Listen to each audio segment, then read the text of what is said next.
కార్యక్రమాలు తీసుకొని ముందుకు రావడం జరుగుతోంది.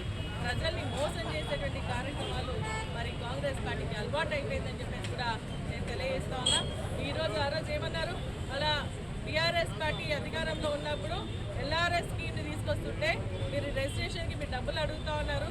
వాళ్ళు పేద ప్రజలు వాళ్ళ దగ్గర నుంచి ఎక్కడ డబ్బులు ఉంటాయి, మరి ఏదో కష్టపడి సంపాదించుకున్నటువంటి చిన్న ప్లాట్ కూడా మీరు రెగ్యులరైజేషన్కి డబ్బులు అడుగుతున్నారు అన్నారు. కానీ ఆ రోజు ఒక పద్ధతి ప్రకారంగా టీఆర్ఎస్ పార్టీ రెగ్యులరైజ్ చేసేటువంటి కార్యక్రమం చేస్తుంది.